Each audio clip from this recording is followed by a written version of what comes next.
मृगशृंग नाम के एक ब्रह्मचारी थे। उनका विवाह सुव्रता के संग संपन्न हुआ। मृगशृंग और सुव्रता के घर एक पुत्र ने जन्म लिया। उनके पुत्र हमेशा अपना शरीर खुजलाते रहते थे, इसलिए मृगशृंग ने उनका नाम मृकंडू रख दिया। मृकंडू में समस्त श्रेष्ठ गुण थे। उनके शरीर में तेज का वास था। पिता के पास रहकर उन्होंने वेदों के अध्ययन किया। पिता की आज्ञा अनुसार उन्होंने मृदगुल मुनि की कन्या मरुद्वती से विवाह किया। मृकंडू जी का वैवाहिक जीवन शांतिपूर्ण ढंग से व्यतीत हो रहा था, लेकिन बहुत समय तक उनके घर किसी संतान ने जन्म ना लिया। इस कारण उन्होंने और उनकी पत्नी ने कठोर तप किया।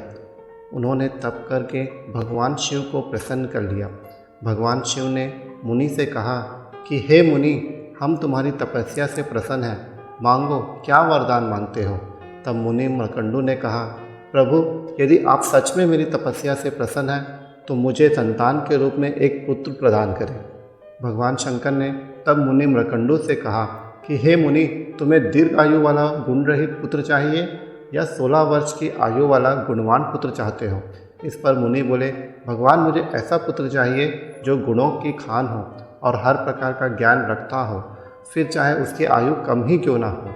भगवान शंकर ने उनको पुत्र प्राप्ति का आशीर्वाद दिया और अंतर्ध्यान हो गए।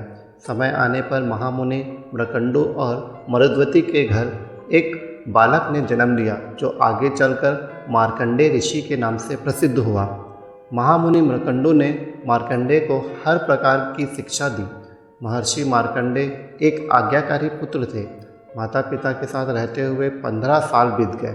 जब 16वां साल आरंभ हुआ तो माता पिता उदास रहने लगे। पुत्र ने कई बार उनसे उनकी उदासी का कारण जानने का प्रयास किया। एक दिन महर्षि मार्कंडेय ने बहुत जिद की तो महामुनि मृकंडू ने बताया कि भगवान शंकर ने तुम्हें मात्र 16 वर्ष की आयु दी है और यह पूर्ण होने वाली है, इस कारण मुझे शोक हो रहा है। इतना सुनकर मार्कंडेय ऋषि ने अपने पिताजी से कहा कि आप चिंता ना करें, मैं शंकर जी को मना लूँगा और अपनी मृत्यु को टाल दूँगा। इसके बाद वे घर से दूर एक जंगल में चले गए। वहाँ एक शिवलिंग स्थापना करके वे विधि पूर्वक पूजा अर्चना करने लगे।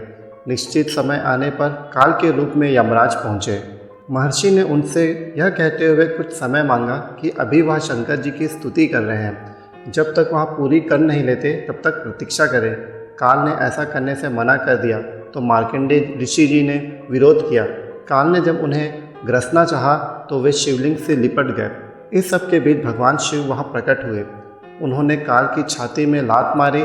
उसके बाद मृत्यु देवता शिवजी की आज्ञा पाकर वहां से चले गए। मार्कंडेय ऋषि की श्रद्धा और आस्था देखकर भगवान शंकर ने उन्हें अनेक कल्पों तक जीने का वरदान दिया।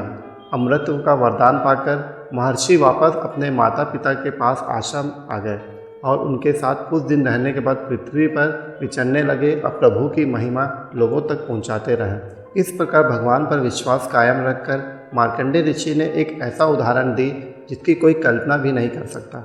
उनके नाम पर श्री मार्कंडेश्वर मंदिर परिसर धर्मक्षेत्र कुरुक्षेत्र मार्कंड नदी के तट के समीप विद्यमान है। तो दोस्तों, यह थी हमारी आज की कहानी। आपको यह कहानी कैसे लगी इस बारे में कमेंट करके ज़रूर बताएं। वीडियो को लाइक करके चैनल को सब्सक्राइब कर लीजिए। साथ में बेल आइकॉन को दबाना ना भूलें ताकि आने वाले वीडियो का नोटिफिकेशन तुरंत मिले। मैं मिलता हूँ आपसे अगली वीडियो में, तब तक के लिए धन्यवाद। ओम नमः शिवाय।